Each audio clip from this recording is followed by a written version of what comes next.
नमस्ते, welcome to heat happy energy amor tarot. चलिए देखते हैं आपके पर्सन की करंट एनर्जीज क्या है। आपके पर्सन की करंट एनर्जीज आपके लिए इमोशनल स्टॉर्म और लस्टिंग, ओवरऑल एनर्जी नरिश। देखिए, जो भी आप दोनों के बीच में हुआ है उसको लेके कहीं ना कहीं थोड़ा सा अफेक्टेड है इमोशनली।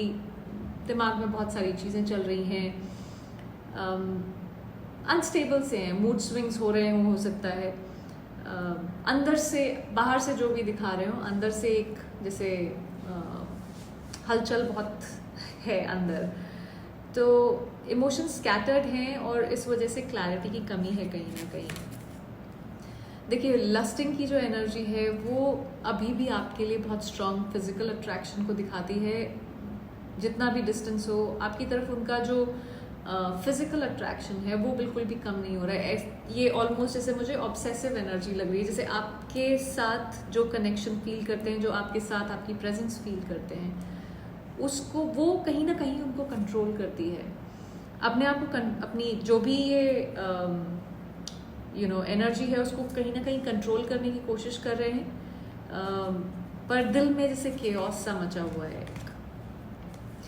अगर आपको लगता है कि ये रीडिंग आपसे रेजोनेट कर रही है तो सब्सक्राइब करना मत भूलिएगा।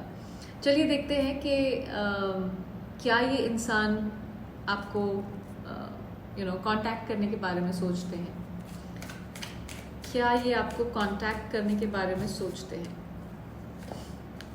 थिंकिंग, देखिए थिंकिंग की ही एनर्जी है तो आपको, और रिजेक्शन ओवरऑल एनर्जी है तो डेफिनेटली आपसे कांटेक्ट करने के बारे में सोचते हैं। बहुत ज़्यादा मिस कर रहे हैं आपको और मिस करते हैं, आपकी एनर्जी क्रेव करते हैं बहुत ज़्यादा। इमोशनल स्टॉर्म, लस्टिंग, ये सब कुछ उसी डायरेक्शन में ही ये दिखाता है। कहीं ना कहीं इनको आप रिजेक्ट तो नहीं कर देंगे या आप मूव ऑन तो नहीं कर गए हैं, उस टाइप की एनर्जी कहीं इनको रोकती है, उन इमोशंस को सप्रेस करती है, क्योंकि शायद इनकी हरकतें ही ऐसी हों। चलिए देखते हैं कि ये आपसे कांटेक्ट करेंगे क्या। क्या ये मेरे व्यूअर्स से कांटेक्ट करेंगे जल्द ही। Ecstasy, overall energy, beginnings. Definitely contact करेंगे। बिगिनिंग्स है जहाँ पे ये एक नई शुरुआत होती है, एक नई डायरेक्शन में, या दोबारा से शुरुआत, स्टार्ट ओवर भी लिखा हुआ है इस कार्ड के ऊपर। आपके साथ जो इनको फील होता है, जो एक्साइटमेंट, जो आपकी एनर्जी इनको हैप्पीनेस देती है इस एक्सटेसी के साथ, वो इनको और कहीं नहीं मिलती है। तो बिल्कुल ये आपसे कांटेक्ट करेंगे, क्योंकि आपके बिना कहीं ना कहीं एक मिसिंग सी है लाइफ में। कोई थ्रिल ही नहीं है, कोई मैजिक ही नहीं है। आप एक किसी किस्म का मैजिक इनकी लाइफ में लेके आते हैं। चलिए देखते हैं कि इनके थॉट्स क्या हैं आपके लिए। इनके थॉट्स क्या हैं मेरे व्यूअर्स के लिए।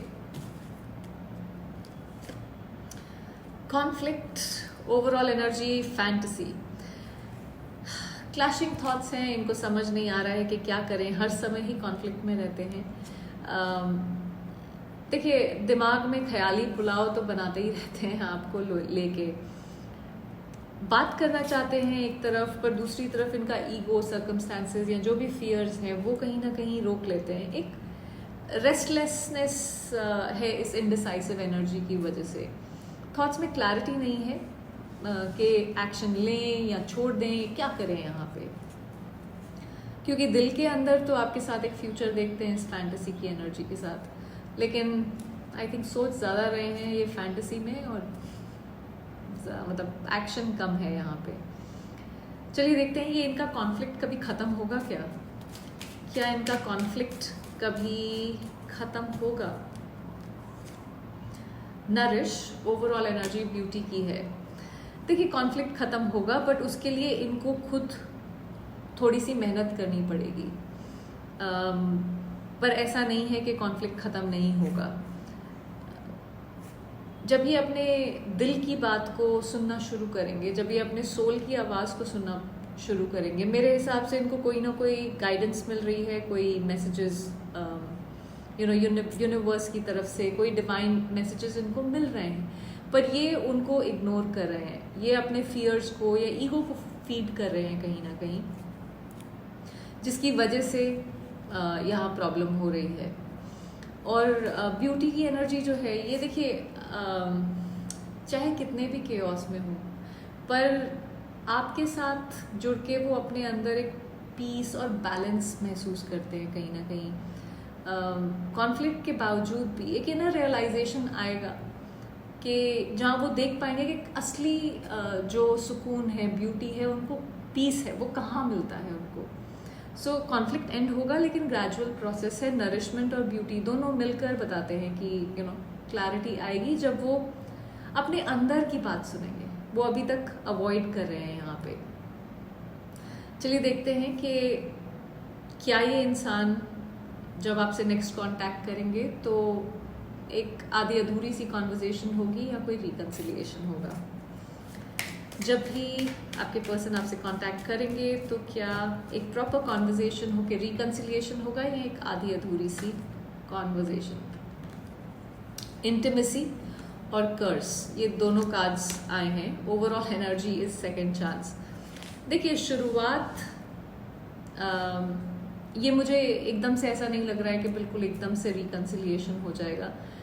रिकन्सिलिएशन की तरफ ये एक पड़ाव होगा जहाँ पे पहला इंस्टिंक्ट होगा कि आपके पास इमोशनली और क्लोज आना है, फिजिकली और क्लोजनेस चाहिए। दिल में डिज़ायर है कि आपके साथ जो भी फील कर रहे हैं उसको शेयर करें। कॉन्वर्जेशन में वार्मथ होगी, पर शुरू में क्लैरिटी के बजाय इमोशंस के थ्रू एक्सप्रेस होंगी चीज़ें।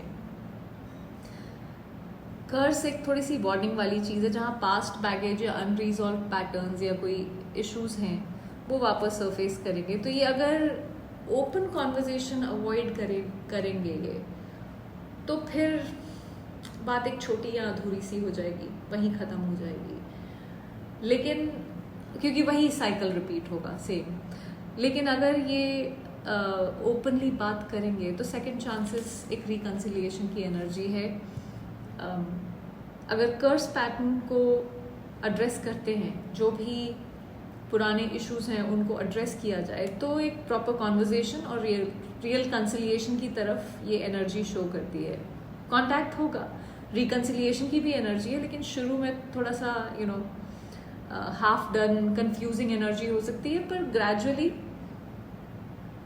एक रिकन्सिलिएशन की बिग पॉसिबिलिटी दिखती है मुझे। चलिए देखते हैं, एक लास्ट एनर्जी देखते हैं कि इनके आपके लिए क्या मैसेजेस हैं इस समय, क्या आपको बताना चाहेंगे ये। I am afraid that your feelings for me are not mutual. I depend on you too much to let you go. I have codependency issues. I feel alone and in the dark. Where is my light? देखिए ये again बहुत ही missing वाली energy है। जो पहला card था, ये वो जो रिजेक्शन आया था शुरू में, कहीं उससे मिलती जुलती एनर्जी है। तो इनको फील होता है कि पता नहीं आपकी फीलिंग्स अब चेंज हो गई हैं इनके लिए, शायद वो सेम चीज़ें आप फील नहीं करते हैं। एक कन्फेशन है कि आप इनकी स्ट्रेंथ का सोर्स हैं, चाहे ये जो भी कुछ बोले, पर आपके साथ एक हैवी अटैचमेंट है इनको यहाँ पे। आपके बिना एक अकेलापन महसूस करते हैं यहाँ पे। तो दिल के अंदर अभी भी अटैचमेंट है और आपके बिना कहीं ना कहीं अकेलापन है। देखिए आपके जो पर्सन है उनके इमोशन स्ट्रांग है, फियर है, डिपेंडेंसी भी है, लोनलीनेस भी फील करते हैं, रिकन्सिलिएशन की पॉसिबिलिटीज़ काफ़ी स्ट्रांग है। पर इनकी ये पूछ रहे हैं वेयर इज़ माई लाइट। अब जब लाइट थी तब स्विच ऑफ कर दिया, तो फिर कोई क्या कर सकता है। तो अब इनको अगर लाइट वापस चाहिए तो इनको स्विच ऑन करने के लिए मेहनत करनी पड़ेगी। अभी इलेक्ट्रिसिटी का अगर कनेक्शन कट गया है तो वो कनेक्शन दोबारा जोड़ने के लिए मेहनत करनी पड़ती है। तो जब तक ये इंसान मेहनत नहीं करते हैं, आप ये जो लाइट है ना अपने पास रखिए, अपने ऊपर फोकस करिए और इस इंसान को थोड़ा सा अपने आप को ऊपर उठाने दीजिए। अपने पे फोकस करिए, ये इंसान अपने आप वापस आ जाएंगे। सो आई होप इससे आपको कुछ क्लैरिटी मिली हो. Thank you for watching.